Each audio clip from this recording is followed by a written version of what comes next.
Assalamualaikum warahmatullahi wabarakatuh. Salam sejahtera bagi kita semua.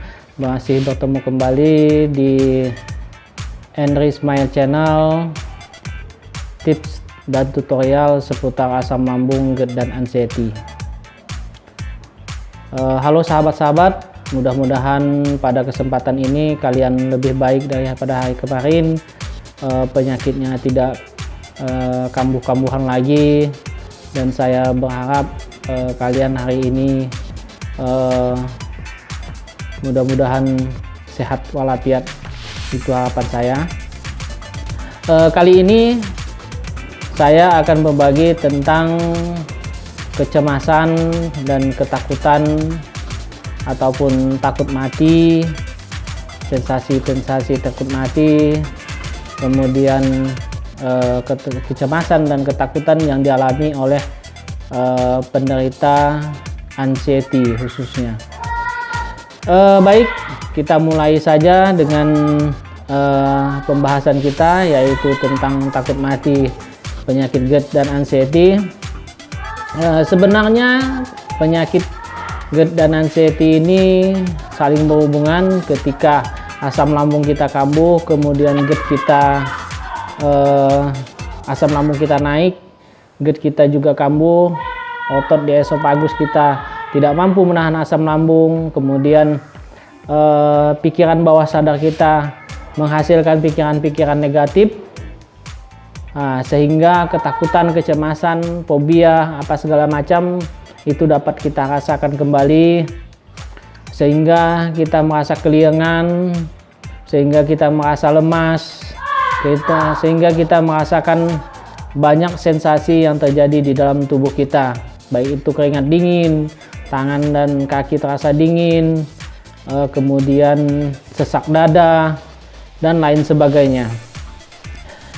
Pikiran bawah sadar kita ketika kita sakit GERD dan anxiety, menurut pengalaman saya, memang sangat berpengaruh. Ketika kita asam lambung, ketika kita GERD dan anxiety, maka pikiran-pikiran negatif kita akan muncul. Entah itu kecemasan terhadap masa depan kita, entah itu kecemasan atau ketakutan kita akan takut mati, entah itu kecemasan kita akan kesulitan-kesulitan lain di masa yang akan datang. Namun sahabat-sahabat tidak perlu khawatir, karena itu hanya adalah sensasi untuk penderita GERD dan anxiety, dan kita bisa mengatasinya kalau kita yakin dan benar-benar bahwa penyakit ini tidak mengganggu, dan keyakinan kita yang harus kita tingkatkan. Ini tipsnya supaya kalian bisa mengurangi ataupun bisa menyembuhkan ataupun bisa mengatasi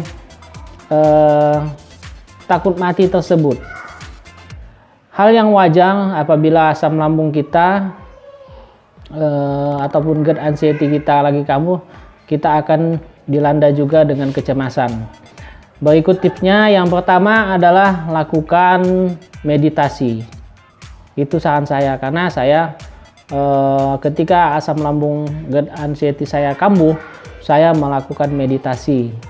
Saya mulai fokus bahwa ini datangnya dari Allah atau dari Tuhan Yang Maha Esa, dan mungkin ini adalah ujian bagi kita ataupun cara Allah menegur atas dosa-dosa kita.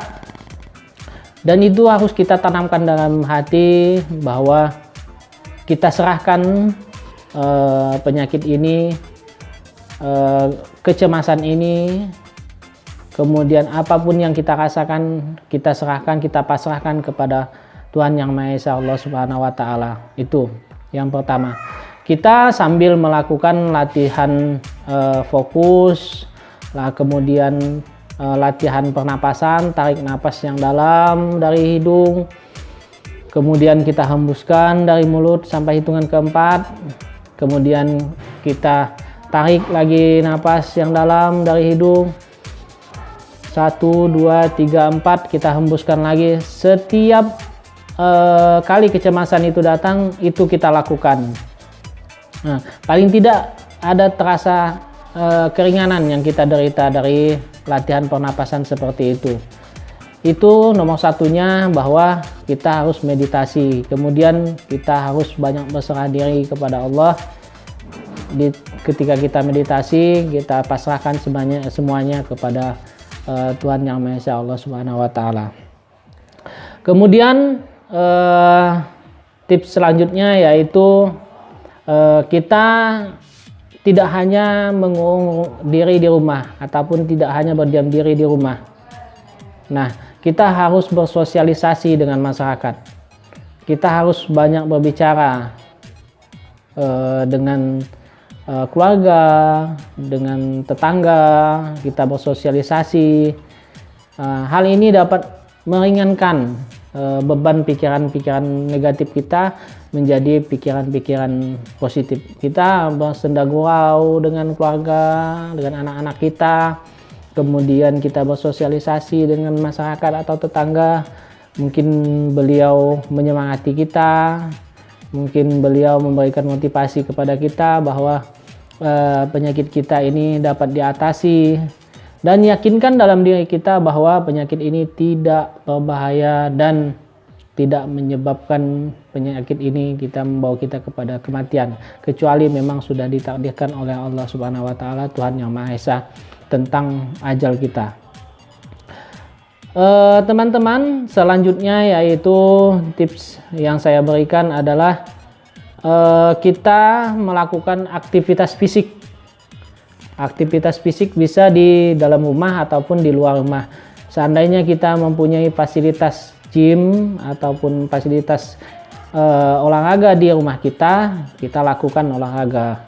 Kemudian apabila kita tidak mempunyai fasilitas tersebut, kita bisa beraktivitas di luar rumah, entah itu bersepeda, entah itu berolahraga, main bola, ataupun berlari, lari, jogging, dan lain-lain sebagainya, olahraga yang memerlukan aktivitas fisik.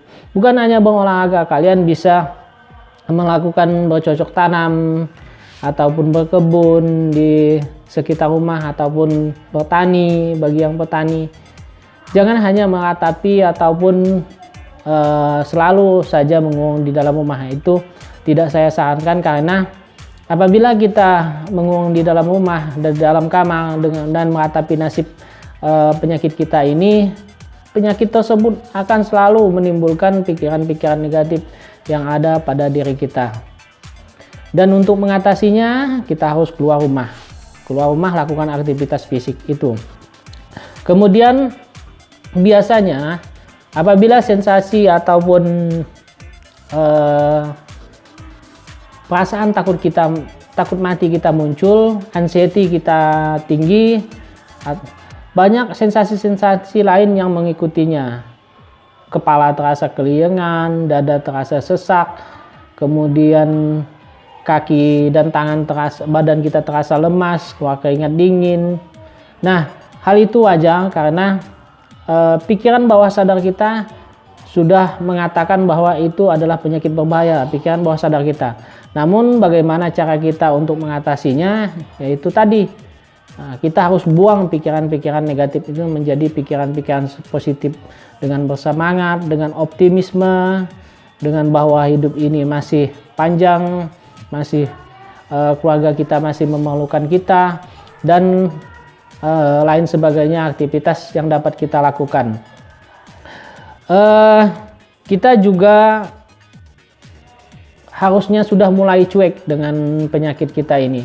Kita tidak ambil pusing, apakah itu keliengan, apakah itu sakit kepala kita, apakah itu kecemasan-kecemasan kita. Sebetulnya kita sudah tidak ambil pusing agar penyakit ini tidak berlarut-larut, agar pikiran-pikiran negatif kita yang ada di dalam bawah sadar kita menjadi hilang ataupun berkurang. Kita masa bodoh, cuek dengan penyakit ini. Nah, hal itu bisa terjadi kalau kita sering melakukan relaksasi diri, meditasi diri, dan selalu berpikir positif, selalu berpikir optimisme. Hal itu dapat kita latih, dapat kita lakukan kalau penyakit kita ini lagi kambuh ataupun anxiety kita lagi tinggi. Kemudian kita yang terakhir ini pesan dari saya, menurut pengalaman saya, bahwa kita harus yakin, seyakin-yakinnya, sepasrah-pasrahnya bahwa hidup kita ini sudah ditentukan oleh Allah yang Maha Esa. Ajal kita pasrahkan kepadanya. Kemudian kita yakini di dalam hati kita bahwa penyakit asam lambung kita ini tidak bisa mempengaruhi kita. Kita yakini itu tidak bisa mengganggu aktivitas kita. Kita masa bodoh, kita cuek dengan penyakit kita ini.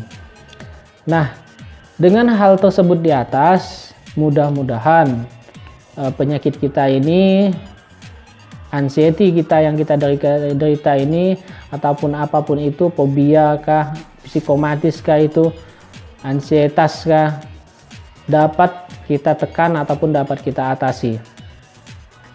Mungkin itu yang dapat saya sampaikan. Intinya selalu berpikir positif, kemudian optimisme, meyakini diri bahwa ini semua terjadi adalah takdir, kemudian kita bersabar atas ujiannya dan bersyukur atas karunia-Nya diberikan penyakit ini, bahwa secara tidak langsung kita lebih meyakini bahwa Tuhanlah di atas segala-galanya. Beliau, Allah Subhanahu wa Ta'ala lah yang menentukan takdir kita. Mungkin itu saja yang dapat saya sampaikan pada kesempatan kali ini. Mudah-mudahan video saya yang berikutnya dapat kalian nikmati lagi. Tonton video ini, jangan setengah-setengah atau kalian lewati-lewati, karena saya khawatir kalau kalian lewati-lewati sugesti yang saya berikan ataupun apa yang saya informasikan, tips apa yang saya bicarakan tidak akan kalian pahami. Jangan lupa untuk di subscribe video dan tekan loncengnya agar kalian dapat pemberitahuan video-video saya yang selanjutnya. Itu yang dapat saya sampaikan. Akhirnya, assalamualaikum warahmatullahi wabarakatuh dan salam sejahtera bagi kita semua.